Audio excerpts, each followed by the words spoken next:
The channel turned 4 years old a few weeks ago, so this is a bit late.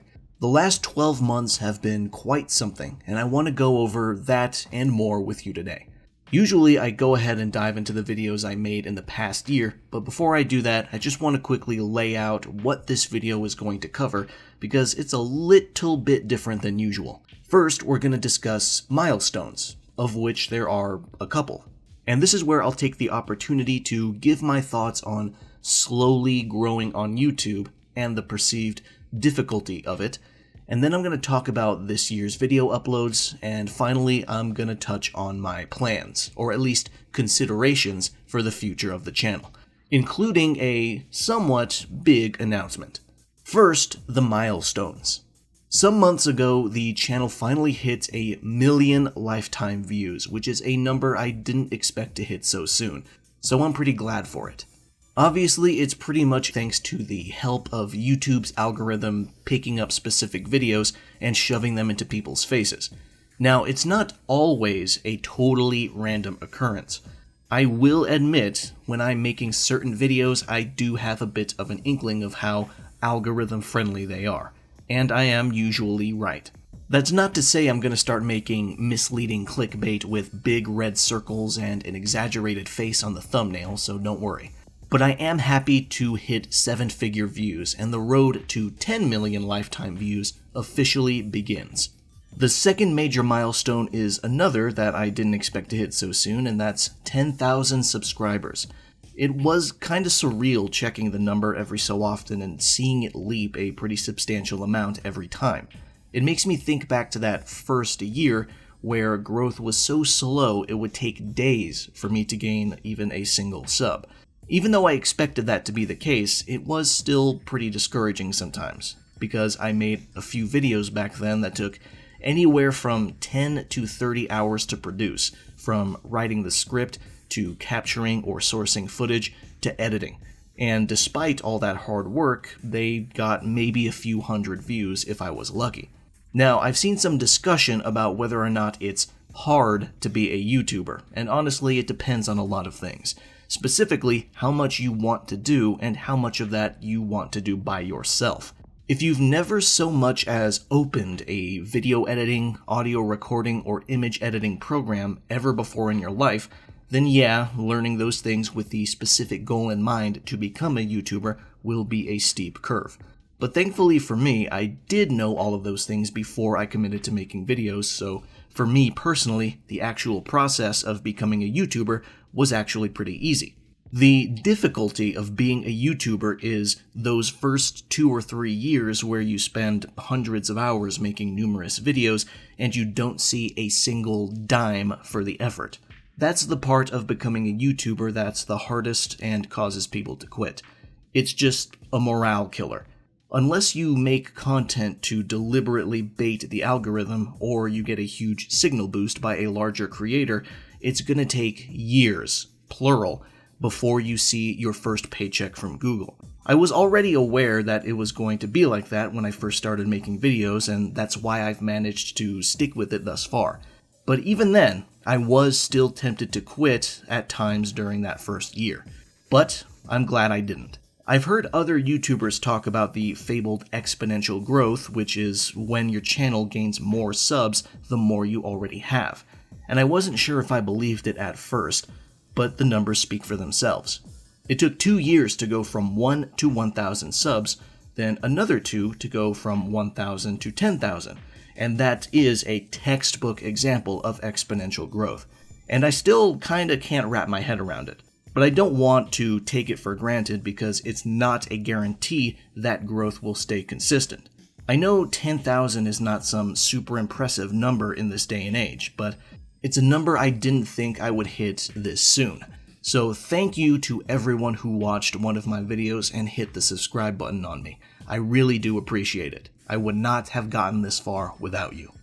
Now, let's dive into the videos I've uploaded in the last 12 months. Between May 1st, 2023 and April 30th, 2024. I won't go over every single one, but if I have something to say about a video, then I will. And we're going to start with the earliest and work our way down to the most recent.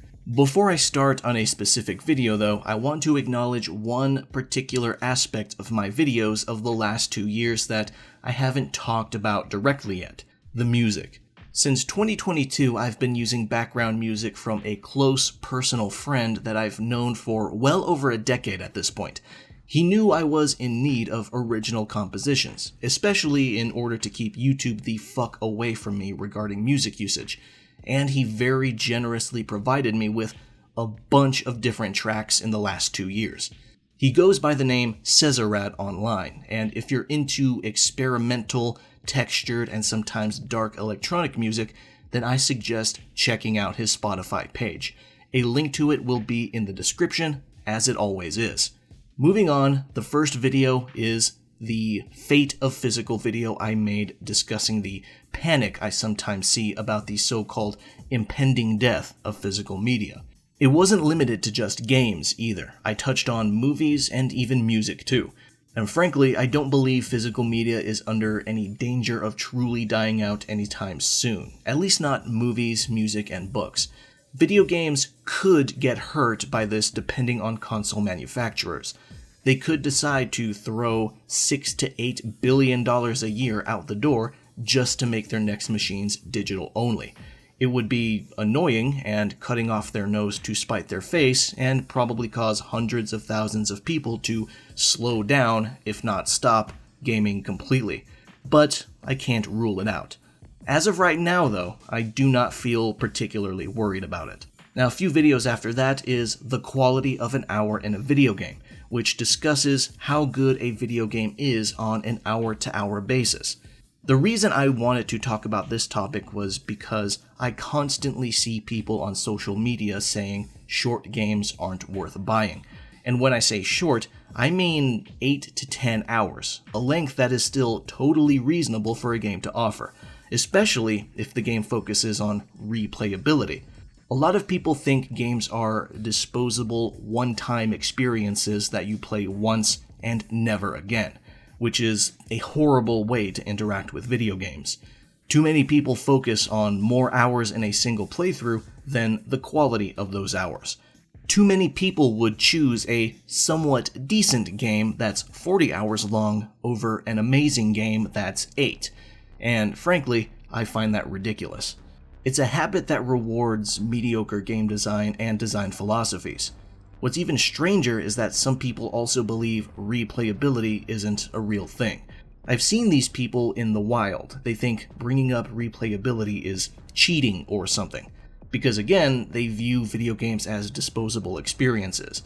They think games only need to maximize making an impression on that first playthrough, which is understandable, but then they continue by saying replayability is something that shouldn't be cared about at all, which I personally consider to be antithetical to the strengths of the video game medium.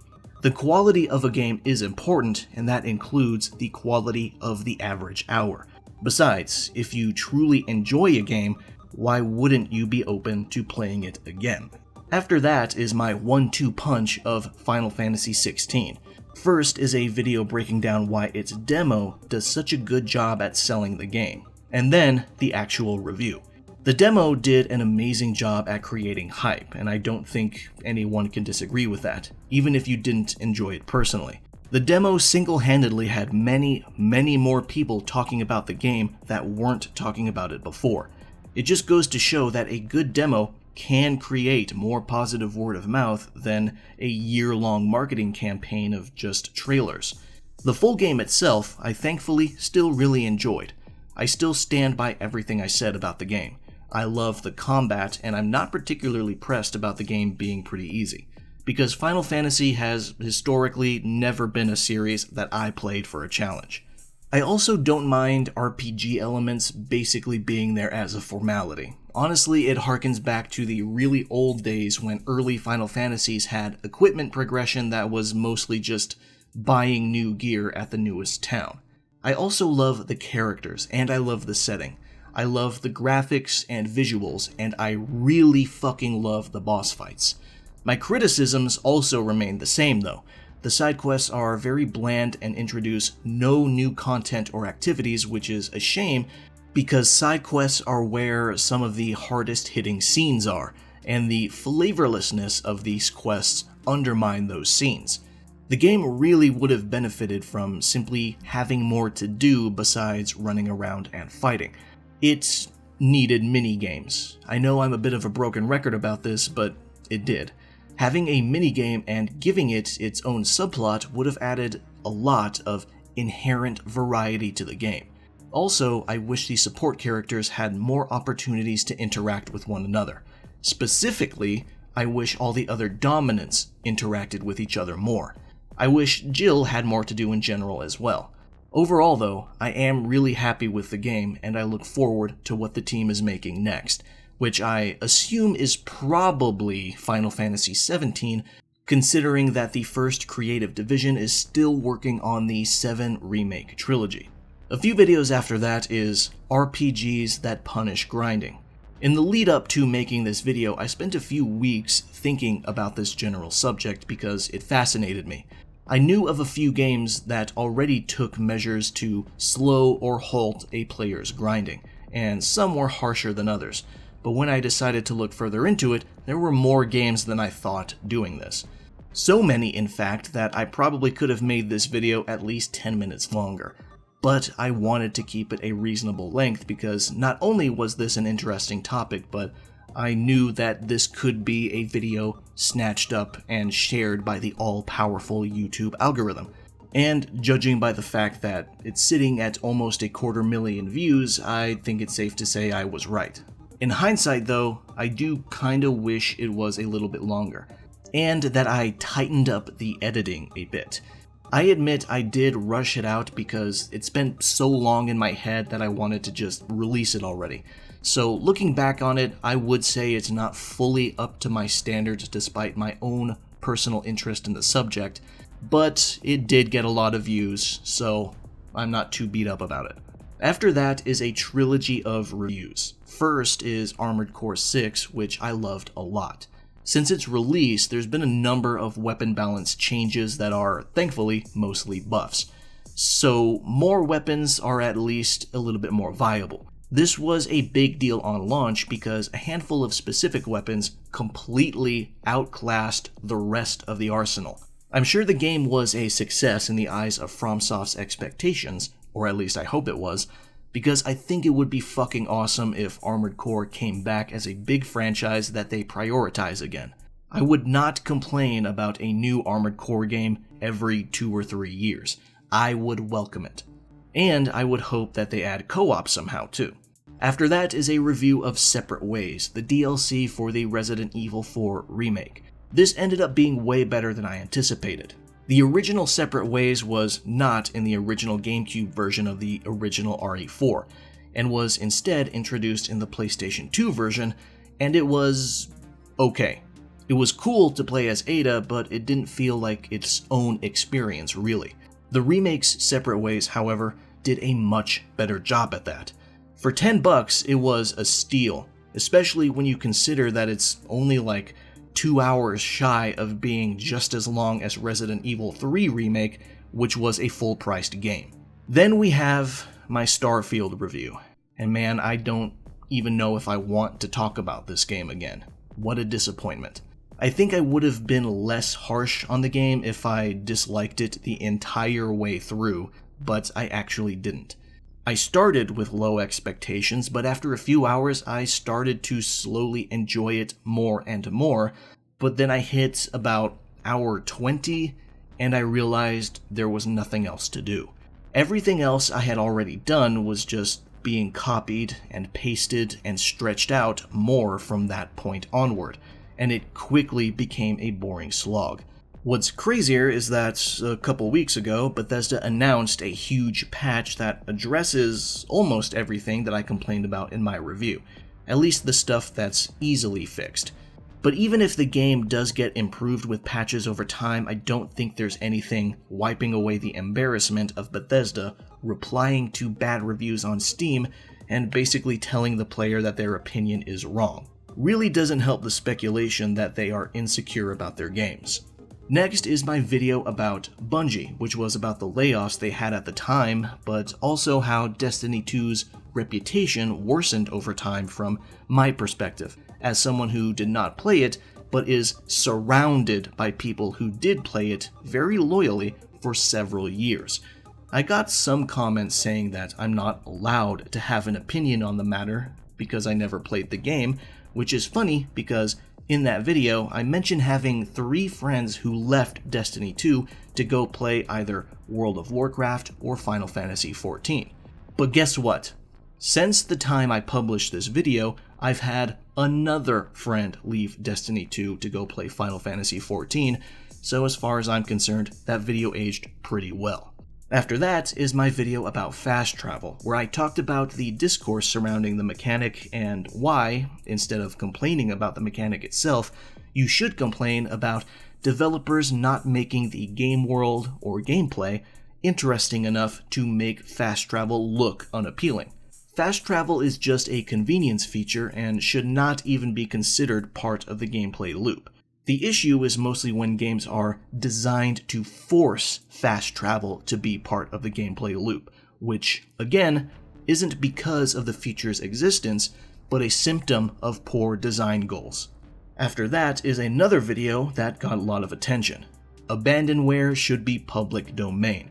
I started off this video by mentioning the unfortunate situation with the Coyote vs. Acme movie, which has since been officially destroyed and will now never be seen by the public, ever.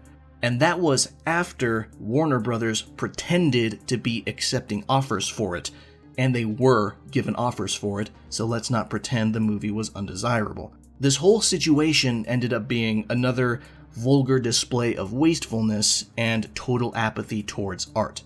So, if anything, my stance on this is even stronger than it was before. Next is one of my rare movie reviews, Godzilla -1. I don't even know what else to say about it now other than, holy fuck, it's amazing. I haven't seen it since its theater run started in December, and I still think about -1 constantly. It may genuinely be even better than the original 1954 film. It feels so weird to even suggest that because the original has basically been the best this entire time.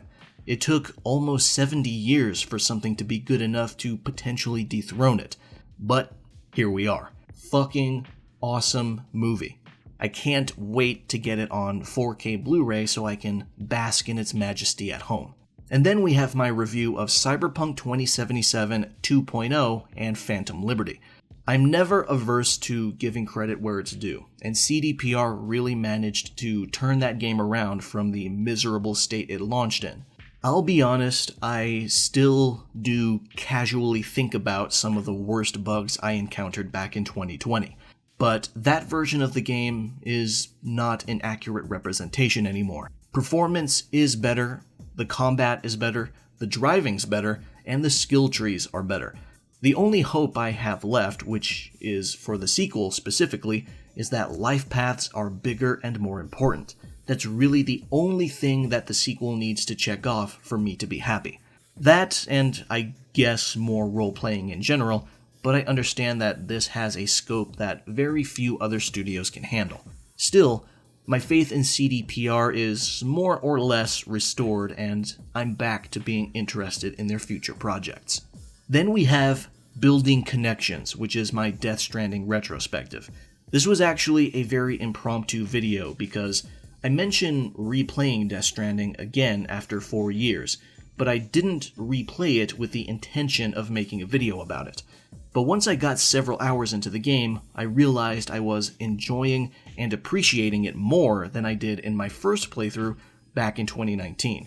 And I kept thinking about that while playing, and eventually it just turned into a whole thing. I also figured it was appropriate considering the fact that the game first came out before I started making YouTube videos, so it was a good candidate for a retrospective treatment that way. I really do love this game, and above all else, I'm glad it was successful enough to get a sequel. I fully stand my ground that Kojima is among the very few who have the balls to take a $100 million budget and make something weird and potentially alienating with it. Even if I did not like Death Stranding, I would still at least admire that. After that is my review for Like a Dragon Infinite Wealth, which was just about as good as I was hoping it would be.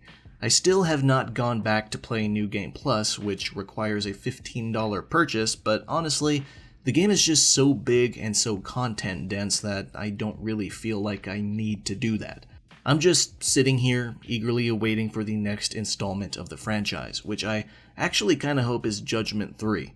I want to see what Yagami is up to, and I hope RGG Studio hasn't been caught up in anything stupid regarding the likeness of Takuya Kimura, which was a pretty big rumor a couple years ago. Next, we have a trilogy of videos passing an hour long. I was really working my ass off in this period, and I think it paid off for the most part. First is 2001, The Greatest Year in Gaming, which is basically a sequel to my video about 1998 that I did a couple years back. And I'm just gonna get this out of the way. I actually kinda hate making these videos. They are extremely repetitive to write and edit. Despite my feelings though, my desire to be thorough is still pushing me to consider making another video about another year sometime in the future. And who knows, maybe I'll be bored enough to take it on. If I do it, it's not going to be anytime soon, so don't hold your breath on that. After that is my review of Final Fantasy VII Rebirth, which is my longest review as of now, taking the title from the previous record holder, which was Final Fantasy XVI, funnily enough. Despite my high expectations for Rebirth, it still managed to be even better than I thought it would. It's actually kinda crazy how much of an improvement it is over Remake. Now, I get that Remake is sort of in a tough spot due to taking place entirely in Midgar and being a generally much smaller and more linear game. So I don't want to be too hard on it, but Rebirth really fucking blew me away. Just like Remake, it took over my life for weeks even after I was done, and I just couldn't stop thinking about it. Now begins the wait for the final entry, and it's gonna be hard. I really want the last part in my hands right now, but I suspect Square is aiming for a 2027 release because that's the original FF7's 30th anniversary year, so we'll see. I think it's possible for the game to make that date because, if you think about it, Rebirth is such a gigantic game that Part 3 is already mostly done by virtue of Rebirth being done, because Rebirth already covers the vast majority of the story's entire world. What I'm really eager to see is Wutai and how much bigger they plan on making it. But anyway, I don't want to turn this video into a Part 3 wish list, so I'm just gonna move on now. After that is my top 10 games of 2023, which I can't really name because that would spoil the whole video. But it marks the first time in the 4 years I've been doing this that a year has been stacked enough to justify increasing the size of my list from 5 to 10. I actually came kinda close to increasing it further to 15, but I ultimately decided against it. If I had the time to play those last few games on my catch-up list though, I might have done it. And finally, the last video of my work year, a bit of a commentary on certain topics underneath the game preservation umbrella. This video was just me discussing certain things that I didn't think needed their own separate videos, so I decided to just put them all in one. I go over the Stop Killing Games campaign started by Ross of Accursed Farms. I go over certain myths people like to spout about physical game sales, which are nowhere close to being extinct. And I discuss taking care of your own physical collections, and I touch on Nintendo taking down Yuzu.